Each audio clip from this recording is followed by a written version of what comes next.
로마서 14장 19절에서 23절까지 말씀으로 오늘 은혜를 나누겠습니다. 지난 수요일의 말씀을 정리하면 서로 비판하지 말라 했습니다.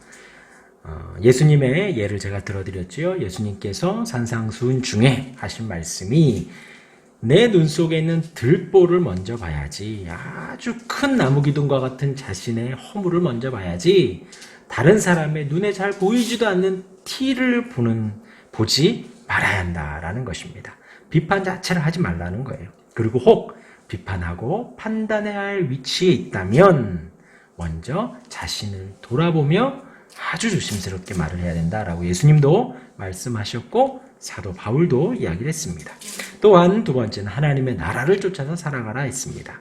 하나님의 나라는 의와 화평과 희락이라고 했습니다. 의는 하나님의 옳은 것, 하나님의 의, 하나님의 그 뜻을 말합니다. 그 뜻을 쫓아서 살아가는 것이지요. 또한 하나님이 이루신 그 화평, 십자가의 죽으심으로 말미암아 하나님과 우리와 주님이 화평을 이루어 주셨지요. 예수님의 그 보혈이 하나님과 우리와 멀어져 있던, 하나님과 우리가 원수되었던 그 간격을 예수님의 십자가가 허물어 주시고 하나 되게 하셔서 화평케 평안하게 하셨습니다. 그리고 그 화평이 우리에게 화평을 지키도록 하셨습니다. 하나님과도 화평하고 우리끼리도 원수가 되지 않도록 화평을 지켜가는 거예요. 또한 희락은 기쁨이라 그랬습니다. 이 기쁨은 하나님이 주시는 진정한 기쁨을 말하는 거예요. 재미와는 다릅니다. 어떤 즐거움과는 달라요. 하나님이 주시는 기쁨이에요. 구원의 기쁨, 하나님을 알아가는 기쁨, 하나님과의 사귐의 기쁨입니다. 그 기쁨을 쫓아서 살아가는 거예요. 그래서 하나님이 주신 내 안에 하나님의 의, 하나님의 평강, 하나님의 화평, 하나님의 희락을 내가 지키며 살아가는 거예요. 이것을 방해하는 것은 우리가 과감하게 제하고 이 하나님의 뜻을, 하나님의 나라를 지키며 우리가 살아가는 그것이 하나님을 기쁘시게 하는 삶이다 라고 했습니다. 그리고 세 번째로 그러한 삶의 화평과 덕을 세우며 살아가라 라고 지난 수요일에 말씀을 드리고 그 말씀이 오늘 읽은 19절 말씀이죠. 그러므로 우리가 화평의 일과 서로 덕을 세우는 일을 힘써라 라고 했습니다. 하나님은 하나님의 교회가 화평하길 원하시는 거예요. 하나님의 교회가 성도들이 서로 덕을 세우기를 원하시는 겁니다. 세우다라는 것을 건축에 벽돌을 세우는 것과 같다라고 했어요. 내가 덕 한번 세우고 시멘트 바르고 거기에 또 다른 사람의 덕이 세워지고 덕이 세워질 때 이 세상의 권세가 틈타지 못하는 아주 견고하고 아주 튼튼한 하나님의 성전이 완성이 되어져 가는 것입니다. 하나님은 그렇게 서로 덕을 세우기를 원하신다라는 거예요. 그리고 그 덕은 어디에 기반해서 세워져야 되냐면 사랑에 기반해서 세워져야 됩니다. 사랑이 없으면 안 돼요. 믿음이 있고 소망이 있는 건 너무나도 좋습니다. 하나님의 나라를 꿈꾸며 그것을 소망하며 살아가는 건 너무나도 좋죠. 하나님 주신 그 귀한 믿음 우리가 지키며 사는 건 너무나도 좋습니다. 그러나 그 모든 것보다도 더 귀한 것이 사랑이라 그랬어요. 사랑하면 다 용납할 수 있습니다. 저희 아이들 예를 들어 정말 죄송하지만 엊그제도 저에게 혼났어요. 엄청 혼났습니다. 그런데도 밥을 차려줘요. 왜? 혼나서 밉지만 그래도 밥은 먹여야 되잖아요. 밥을 차려줍니다. 그래도 또 학교 갈 때 좋은 옷 입으라고 옷도 한 벌 사줍니다. 그 마음 안에는 사랑이 있는 거죠. 사랑. 우리 안에 사랑이 기반 잘 되어 있어야 됩니다. 우리 요한복음 13장 34절 5절 말씀에 보면 예수님께서 세 계명을 말씀해 주십니다.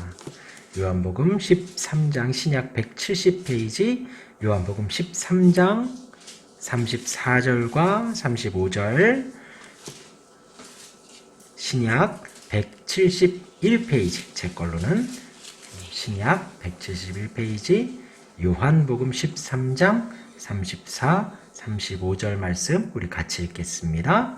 새 계명을 너희에게 주노니 서로 사랑하라. 내가 너희를 사랑한 것 같이 너희도 서로 사랑하라. 너희가 서로 사랑하면 이로써 모든 사람이 너희가 내 제자인 줄 알리라. 아멘. 두 가지가 나옵니다. 하나는 사랑하라는 거예요. 어떻게 사랑하라냐면 예수님이 우리를 사랑하신 것처럼 너희도 서로 사랑하라는 겁니다. 예수님이 우리를 사랑하실 때에 본인의 기쁨과 본인의 어떤 그 즐거움을 위해서 제자들을 사용하지 않으셨어요. 제자들과 함께 3년을 떠돌아다니며 길에서 노숙하시며 먹을 것 배고파 가시며 피곤해서 배에서도 주무시면서 하나님의 나라를 전파하시면서 제자들에게 모든 걸 가르쳐 주었습니다. 그렇게 사랑하라는 거예요.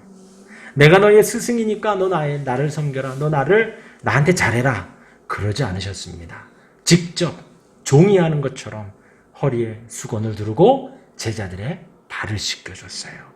발을 씻기는 종은 종들 중에서 가장 낮은 종이 하는 거예요. 가장 어린 종, 가장 막내 종이 하는 일이 발을 씻겨주는 겁니다. 그런데 그 제자들의 발을 예수님이 친히 씻겨주셨습니다.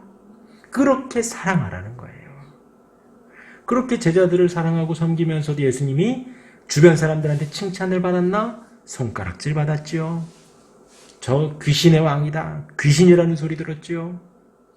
지금도 우리가 그런 소리 들으면 화나는데요. 그렇죠? 귀신들 미쳤다 그러고.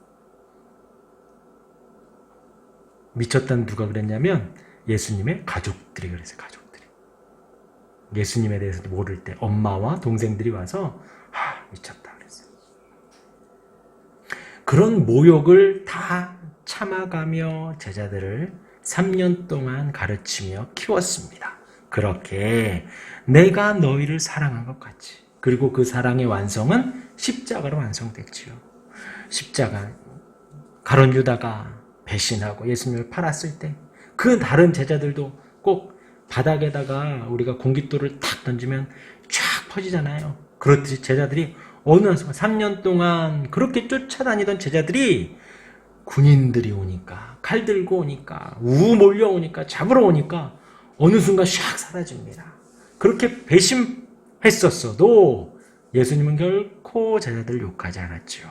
도리어 그렇게 못 박은 군중들과 대제사장들 그들을 향해서 주님 저들의 죄를 알지 못합니다. 저들을 용서해 주십시오 라고 말할 정도로 끝까지 사랑하셨습니다.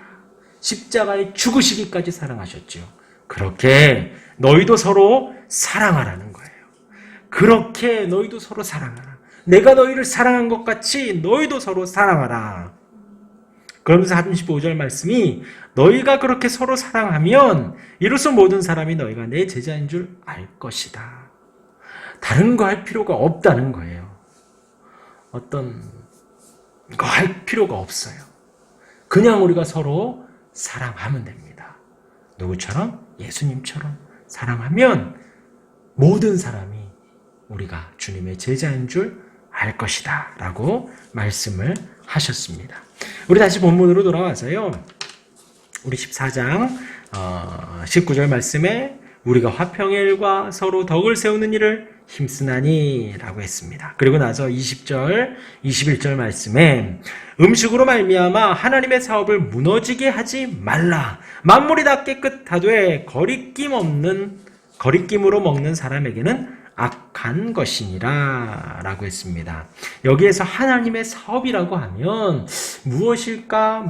길게 고민할 필요 없습니다. 믿음이 우리에게 하나님께서 믿음을 허락하시고 그 믿음을 이루어 가시는 것이 바로 하나님의 사업이죠. 하나님께서 십자가 죽으시고 올라가시면서 부활하셔서 승천하시면서 약속하신 보혜사를 우리 이 땅에 보내주시고 그 보혜사 성령께서 우리 안에 계속 일하셔서 똑같이 예수님이 제자를 가르치시는 것처럼 성령 하나님이 우리를 가르치시고 이끌어 가십니다. 그것이 바로 하나님의 사업이죠. 삼위 하나님이, 성부 하나님이, 성자 예수님이, 성령 하나님이 연합하여서 하나 되어서 이루어 가시는 것, 우리가 하나님의 사람이 되길 원하시는 거예요. 조금 더 하나님의 사람 되어가고 하나님의 나라를 이루어가고 하나님의 나라로 살아가고 덕을 세워가고 화평의 일을 힘써가는 것, 구원의 그 길을 날마다 간 구원의 서정이라고 하거든요. 구원의 서정을 이루어가는 것, 성화되어가는 것, 그것이 바로 하나님의 사업, 하나님의 일, 사역이라고 하겠습니다. 그리고 여기에서 문맥상에서 믿음이 연약한 자 속에 계속해서 역사하셔서 믿음이 굳건해지길 원하시는 것, 그것이 바로 하나님의 사업이겠죠. 그런데 여기에서 바울이 되게 극단적으로 썼어요. 그 하나님의 사업을 무너지게 하지 말라. 되게 충격적으로 썼습니다. 이 무너지다라는 단어가 파괴하다, 부수다라는 의미예요. 그냥 완전히 막 파괴해버리는 거예요. 그런데 우리가 기억할 게 있습니다. 하나님이 이루시는 일을 우리가 어떻게 더 플러스할 수 없어요. 우리가 아무리 거룩하게 산다 해도 하나님의 영광에 빛을 더 비출 수 없습니다. 반대로 우리가 연약해서, 우리가 부족해서 죄악 속에 산다고 해서 하나님의 영광이 가려지지 않습니다. 하나님의 영광은 그 자체로 영화롭고 영광스럽고 변함이 없고 위대합니다. 그런데 여기에서 바울은 지금 우리에게 경고를 하기 위해서 그러는 거예요. 하나님의 사업을 무너지게 하지 말라. 우리가 아무리 그런다 해도 하나님의 사업이 무너지지 않습니다. 왜냐하면 하나님이시기 때문에. 하나님의 사업에 우리가 어떻게 한들 하나님의 사업이 무너지겠어요. 이 세상에 적그리스도와 같은 사람들이 얼마나 많은데요. 그렇죠? 하나님을 대적하고 하나님을 욕하는 사람들이 얼마나 많은데요. 그들은 성경을 없애려고도 노력을 했고 하나님의 창조론을 무시하며 진화론을 드러내고, 하지만 하나님의 말씀은 점점 더 빛납니다. 그들의 어떤 그런 공격들이 하나님의 나라에 전혀 위해가 가지 않아요. 마찬가지입니다. 하나님이 이루시는 일에 우리가 도움을 준다, 우리가 무엇인가를 한다, 결코 하나님의 나라에 영향을 받지 않습니다. 그러나 우리 마음 안에 마음 자세가 어떠해야 하느냐? 하나님의 이루시는 그 일에 조금이라도 도움을 드려야지 적어도 방해되면 안 되지 않겠냐라는 거예요. 우리의 힘과 우리의 연약함, 우리의 모든 힘을 다해서 그 하나님의 사업이 이루어지기를 소망하며 바라며 우리의 언행 심사에 하나님의 나라가 이루어져 가기를 소망해야지, 단지 먹는 것 하나로 그것이 무너지면 되겠냐? 연약한 성도가 왔을 때 먹는 것 그걸로 말미암아 그 성도가 마음의 상처를 받고, 여기 말한 대로 그 하나님께서 이루신 그 사업을, 그 구원의 서정 속에 있는 것에 조금이라도 그 마음에 스크래치가 가고 혹 정말 쉽게 갈 수 있는 걸 돌아가게 만든다면 그것이 바로 무너지게 한다는. 그래서 우리에게, 지금 여기 있는 우리에게, 그러니까 20절은 믿음이 굳건한 자들에게 하는 경고인 거예요. 조심하자는 겁니다. 한마디에 조심하고, 음식 먹는 것조차도 우리가 조심하면 되지 않겠냐? 그거 안 먹어도 되잖아. 혹은 먹어도 되고, 혹은 안 먹어도 되고, 그것이 만물이 다 깨끗하되 거리낌으로 먹는 사람에게는 악한 것이니라. 그리고 이제 21절 말씀은 조심하자라는 것이고요.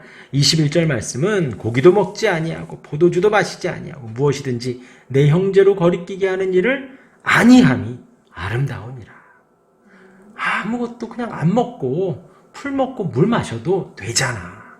그런데 형제로, 우리의 믿음의 형제, 믿음이 연약한 자가 그렇게 해서 굳건히 세워져 간다면 그것이 얼마나 아름답겠냐라고 권면하고 있습니다. 그리고 22절 말씀 우리 같이 한번 읽어보겠습니다. 시작. 내게 있는 믿음을 하나님 앞에서 스스로 가지고 있으라. 자기가 옳다 하는 바로 자기를 정죄하지 아니하는 자는 복이 있도다. 예, 이어서 믿음이 강한 자에게 한 번 더 권면을 합니다. 믿음은 기본적으로 하나님과 우리 사이의 1대1의 관계입니다. 그런데 어떤 종교에서는 그 사이에 사제가 있고 그 사이에 신부가 있고 하는 데도 있죠. 그래서 중간에서 그 예수님이 완성하신 중보자의 역할을 그 사람이 고해성사라고 하죠. 이렇게 듣기도 하고 이렇게 하기도 하는데 우리는 절대 그러지 않습니다. 1대1의 관계예요. 하나님과 나와 하나님. 그 사이에 아무도 없습니다. 단지 예수님이 계시지요. 예수님을 의지하지 않으면 안 됩니다. 우리 있는 이 모습 그대로는 하나님 앞에 절대 나아갈 수 없어요. 중보자, 우리를 위해서 대신 죽으신 그 예수님이 우리의 유일한 중보자가 되시고 우리의 다리가 되어주시는 거예요. 예수님의 이름으로 기도하고 예수님의 이름으로 하나님께 나아가고 예수님을 의지하여 믿음으로 나아가는 것입니다. 그렇게 믿음은 기본적으로 인간과 하나님 사이의 관계가 됩니다. 따라서 믿음이 약한 자 때문에 자유를 제한하죠. 위에서 말한 대로 고기도 먹지 않고 포도주도 마시지 않고 그렇게 자유를 제한해 갑니다. 그랬다 할지라도 자신이 확신했던 말을 의심할 필요는 없다는 거예요. 하나님이 주신 그 마음 잘 지켜가라 라는 겁니다. 그런데 여기에서 이제 22절 중간에 보니까 스스로 가지고 있으라 자기가 옳다 하는 바로 이 옳다다라는 의미가 뭐냐면 정밀하게 검사하고 실험해본 후에 가치 있다고 인정하는 겁니다. 그러니까 그냥 단지 단순한 어떤 체험이나 느낌이나 감정이나 그런 걸 말하는 게 아니에요. 어떤 우리가 깨닫는다는 말을 저도 좀 자주 쓰는데 깨닫는다라는 이 단어는요. 머리로 이해가 되고 감동으로 마음으로 감동이 되어지며 의지적으로 행해질 때 깨닫는다라는 의미가 완성이 되는 거예요. 단지 이성적으로 이해가 됐다라는 것은 깨닫는다라는 것과 좀 거리가 있습니다. 우리가 이 문구를 이런 말이구나 라고 이해할 수 있습니다. 그런데 우리가 깨달아서 은혜를 받았다면 우리의 삶이 이 말씀으로 바뀌어져 가는 거예요. 그것이 깨달아진 거예요. 그런데 그게 아니라 그냥 이해가 됐어. 그건 그냥 말 그대로 이해가 된 것이지요. 여기에서 자기가 옳다 하는 바 아주 곰곰이 고민합니다. 계속해서 찾아봅니다. 말씀의 전후 맥락도 찾아보고요. 교리적인 부분도 대입해보고요. 그리고 교회사적으로도 어떻게 맞는지도 대입해봐서 정말 정밀하게 검사하고 대입해보고 생각해보고 연구해보고 알아보고 그리고 나서 가치 있다고 인정하는 것을 내가 확실한 증거를 가지고 있기 때문에 그것으로 자신을 정죄하지 말라는 거예요. 그리고 그 확실함이 있기 때문에 믿음이 연약한 자 앞에서 내가 절제할 수가 있는 겁니다. 내가 방금 말한 대로 내가 옳다 여기는 연구하고 고민하고 알아보고 생각해보고 그랬던 모든 부분에 있어서 내가 확신을 하고 있기 때문에 굳이 안 해도 되는 거예요. 그리고 23절 말씀 우리 같이 읽겠습니다. 시작. 의심하고 먹는 자는 정죄되었나니 이는 아니하는 것은 다 죄니라.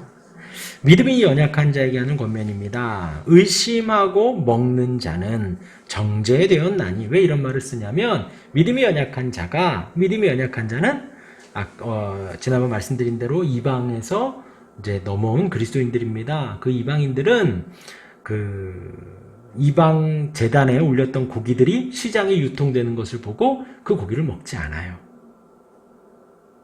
그런데 교회 와보니 저 사람은 교회 생활도 열심히 하고 장로님이시고 안수집사님이시고 권사님이시고 목사님이시네. 저들은 그냥 막 먹네. 그런데 내 마음 안에 그것이 정리가 되지 않았어요. 그런데도 저들이 먹으니 의심하며 먹는 거예요. 확신에 차서 이거는 주께서 정결하게 하신 거 깨끗하게 했기 때문에 괜찮아 라고 확신에 차서 믿음으로 먹는 게 아니라 나는 아직 마음의 정리가 되지 않았는데 저들이 그러니까 따라서 먹는 겁니다. 이 의심하는 자가 무슨 의미냐면 계속해서 이론을 가지고 있는 거예요. 계속해서 의심하고 주저하는 겁니다. 그리고 마음 안에서 계속 다투는 거예요. 이래야 되나 저래야 되나 어떻게 해야 되나 먹어야 되나 말아야 되나 갈팡질팡하는 거예요. 이게 의심하는 자입니다. 그리고 루터는 그랬대요. 그것에 수상히 여겼다.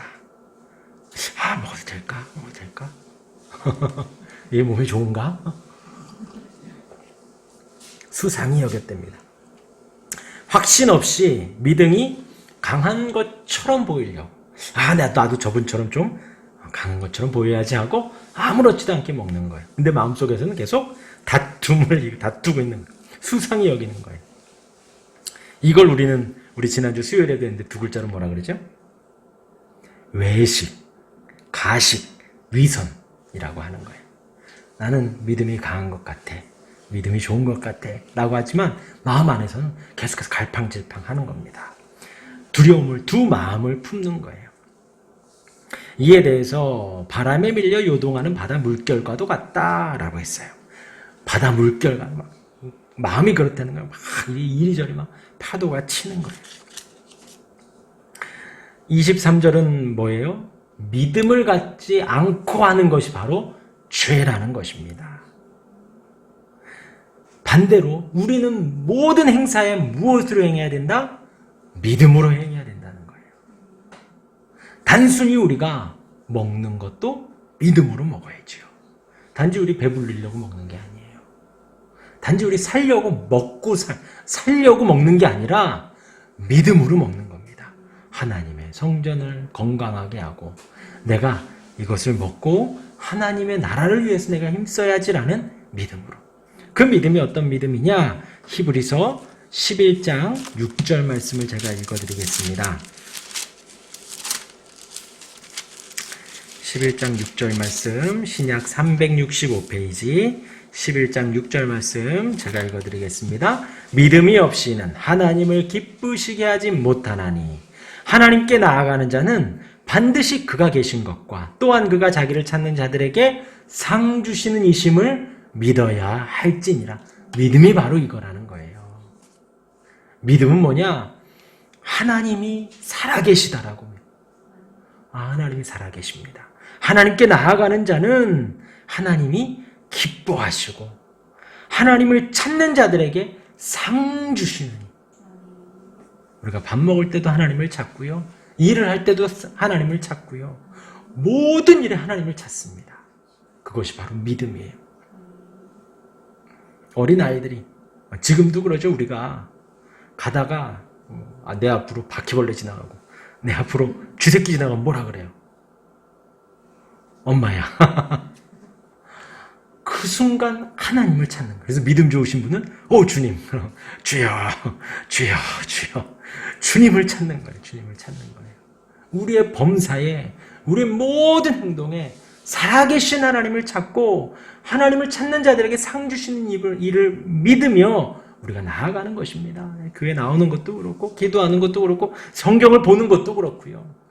이 모든 것에 우리의 삶에 믿음으로 행해야지 믿음이 없이 하는 것은 다 죄라는 거예요.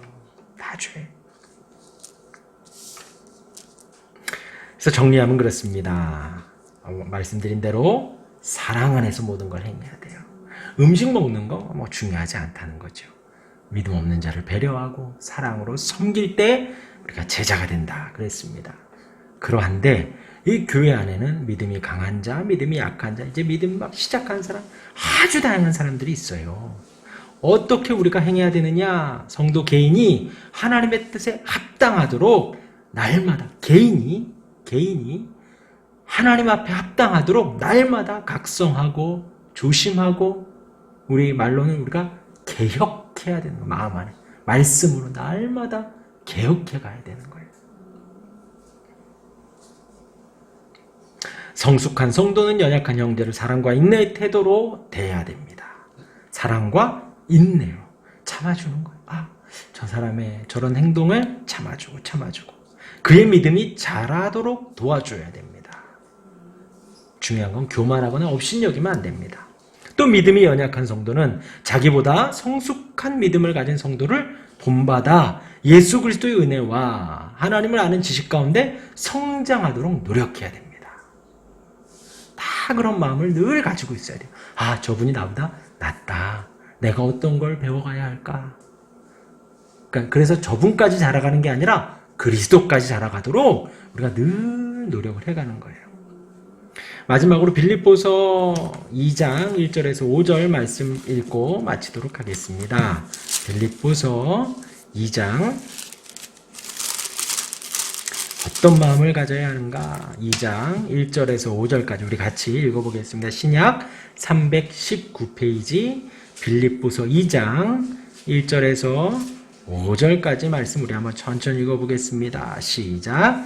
그러므로 그리스도 안에 무슨 권면이나 사랑의 무슨 위로나 성령의 무슨 교제나 긍휼이나 자비가 있거든 마음을 같이하여 같은 사랑을 가지고 뜻을 합하여 한 마음을 품어 아무 일에든지 다툼이나 허용으로 하지 말고 오직 겸손한 마음으로 각각 자기보다 남을 낮게 여기고 각각 자기 일을 돌아볼 뿐더러 또한 각각 다른 사람들의 일을 돌아보아 나의 기쁨을 충만하게 하라. 너희 안에 이 마음을 품으라. 곧 그리스도 예수의 마음이니. 아까 서두에도 예수님의 말씀 인용했습니다. 서로 사랑해라. 어떻게 해요? 예수님이 우리를 사랑하신 것처럼 서로 사랑하라 했습니다. 그리고 이제 그 마음을 품으랍니다. 예를 들어서 다툼이나 허용을 하지 말래요. 예를 들어서 겸손한 마음으로 하래요. 각각 자기보다 남을 낮게 여기라는 거예요. 낮게가 아니라 낮게 여기라는 거예요. 낮게. 아, 저분이 나보다 더 많이 알고 계시는군요. 더 겸손하십니다. 더 친절하십니다. 낮게 여기고 자기를 돌아볼 뿐더러 다른 사람들의 일을 돌아보라. 내 일을 돌보듯이 다른 사람의 일을 돌보라는 거예요. 결국 어떤 마음을 품어라? 너희 안에 이 마음을 품으라. 곧 그리스도 예수의 마음이니. 이 마음으로 충만해지는 저와 여러분들 우리 모두가 되기를 주님의 이름으로 축원합니다.